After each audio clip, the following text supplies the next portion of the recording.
착한 사람들은 우호적이고 양심적이고 공감적인 특징이 있어요. 이들은 사람 사이를 부드럽게 이어주는 물과 같은 역할을 합니다. 그런데 착한 사람들 중에서 유독 인간관계가 힘들다고 느끼는 사람들의 특징을 꼽자면 관계에 대한 예기 불안이 큽니다. 관계에서 아주 작은 위험 신호에도 민감하게 반응하죠. 예기 불안은 일어나지 않는 일에 대해 미리 예상하고 불안해하는 것을 말합니다. 그러니까 이분들은 관계의 트라우마를 경험한 분들이 많은데요. 그래서 상대를 지나치게 이해하려고 노력합니다. 저 사람이 힘들어서 저러겠지, 사정이 있어서 저러겠지 하고요. 직장에서 동료나 후배가 인사 없이 지나쳤을 때 나한테 혹시 화난 건가 하고 하루 종일 마음이 쓰인다는 분들을 상담에서 자주 만납니다. 이렇게 상대방의 행동을 끊임없이 추측하고 이해하려는 노력은 관계를 함께 만드는 것보다 혼자 애쓰려는 관계로 바꾸기가 쉬워요. 두 번째 특징은 타인의 감정에 대한 민감성이 높습니다. 누군가 부탁을 하면 상대의 표정을 보는 거죠. 만일 내가 싫다고 했을 때 상대방이 실망할 것 같이 느껴지니까 나의 감정보다는 상대의 감정을 먼저 선택하게 됩니다. 마치 내가 배고픈데 남의 그릇을 채워주는 것과 같아요. 이렇게 계속 하다 보면 나는 에너지가 소진되고 피로함이 쌓이고 점점 관계가 힘들다고 느껴지는 겁니다.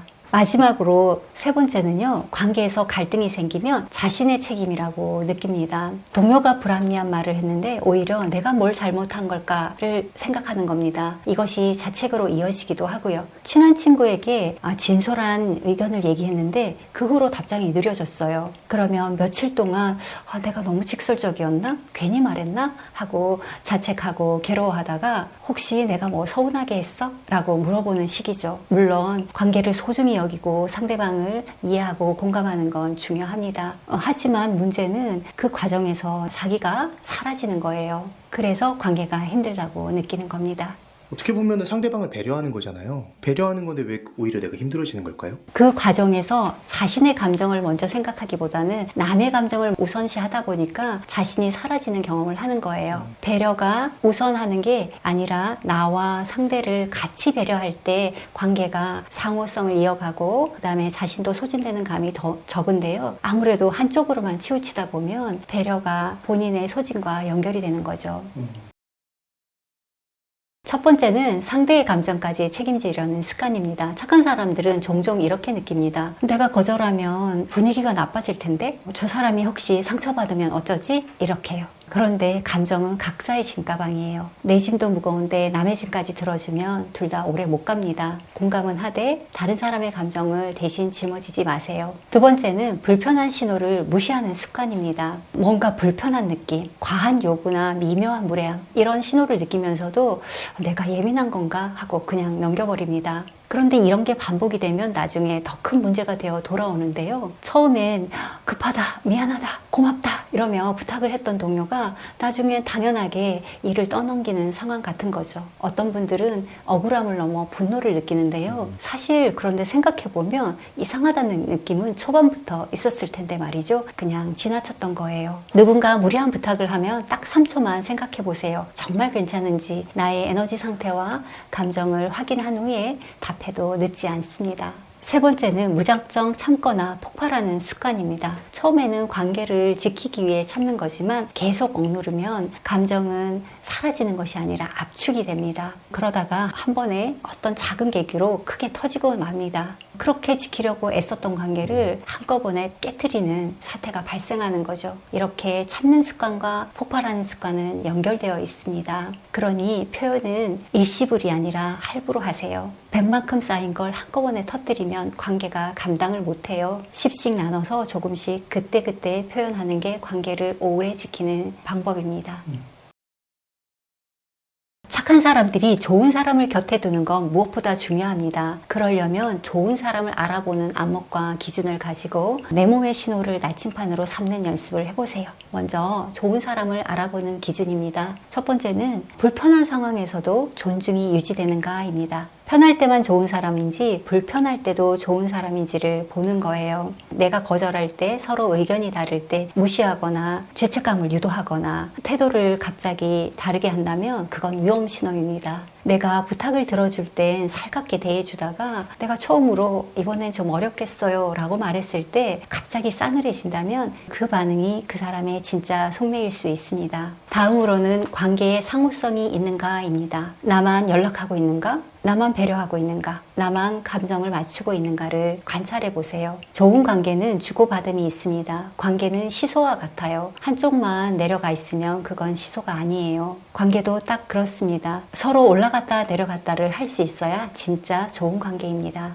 마지막으로 갈등 상황에서 책임을 지는가입니다. 좋은 사람은 갈등이 없는 사람이 아니라 갈등이 생겼을 때 책임을 지는 사람입니다. 자신의 말과 행동을 돌아보는지, 사과가 필요한 상황에서 사과를 하는지, 문제를 상대의 탓으로만 돌리지 않는지를 보는 겁니다. 좋은 사람을 알아보는 가장 쉽고 정확한 방법은 내 몸의 감각 느낌을 나침반으로 삼는 것입니다. 그 사람과 있을 때 충전이 되는 느낌인지 방전이 되는 느낌인지 우리 몸은 먼저 압니다. 누군가의 부탁이 부담스러울 때 가슴이 답답해지거나 속이 불편해지거나 어딘가 긴장이 올라오는 걸 느껴본 적이 아마 있으실 거예요. 그런데 착한 사람들은 앞서 말했듯이 이런 신호를 무시하거나 덮어버립니다. 겉으로는 예의 바르고 좋은 사람 같은데 만나면 이상하게 피곤하고 기운이 빠진다면 우리 몸이 신호를 주는 겁니다. 반면 관계에서 안전하다고 느끼면 숨이 편하게 쉬어지고 가슴이 열리는 느낌이 들 거예요. 좋은 사람은 기다리는 것이 아니라 알아보는 것입니다.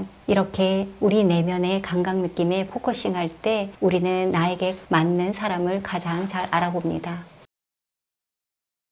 맨 먼저 자기를 돌보는 것입니다. 착한 사람들은 상대를 배려하느라 자신의 감정은 뒤로 미룹니다. 그러나 이러한 방식은 관계를 유지하는 것이 아니라 자신을 희생하면서 버티는 겁니다. 화분에 물을 줄 때 겉에 흙이 완전히 마른 뒤 한 번에 물을 쏟아부으면 뿌리가 버티질 못해요. 화분에 물을 주듯이 꼬박꼬박 나를 챙겨야 관계도 오래 살아남습니다. 두 번째는 갈등을 회피하지 않는 것입니다. 착한 사람들은 갈등이 생기면 마치 관계가 잘못된 것처럼 느끼고 불편함이 생기면 일단 피하려고 합니다. 하지만 갈등이 없는 관계는 깊어지지가 않습니다. 이 부분은 좀 불편했어요. 다음엔 이렇게 해주시면 좋겠어요. 라고 갈등을 한번 풀어보세요. 정중하고 솔직한 표현이 관계를 단단하게 만듭니다. 세 번째, 거리를 조절하는 능력을 갖는 것입니다. 관계는 거리의 균형이 필요합니다. 너무 좋으면 너무 가까이 붙고 조금 불편해지면 갑자기 거리를 두는 방법으로는 좋은 관계를 맺기가 어렵습니다. 고무줄을 생각해 보세요. 고무줄을 너무 잡아당기면 끊어지고 너무 늘어지면 제 역할을 못합니다. 관계도 딱 그렇습니다. 적당히 놓아주고 적당히 잡아당기는 그 탄력이 관계를 오래 유지시켜 줍니다. 착한 사람들은 이타적이고 우호적이며 이해심과 동정이 많습니다. 이분들은 주변 사람들의 감정을 마치 자신의 경험인 것처럼 느끼고 타인을 배려합니다. 차가운 세상에 따뜻한 빛과 같은 사람들입니다. 부디 착한 사람들이 소진되지 않고 자기 자신을 소중히 지키면서 좋은 관계를 이어나가길 바랍니다. 요즘에 착한 사람들에 대해서 호구다 혹은 손해만 본다 이런 인식이 많은 것 같아요. 하지만 착한 사람들이 갖는 장점이 무척 많습니다. 자신이 가진 본성을 해치지 않고 자신을 지키면서 관계에서도 그런 아주 좋은 역할들을 해낼 수 있기 때문에 착한 사람들 화이팅입니다. 오늘의 심리학은 여기까지 하겠습니다. 감사합니다.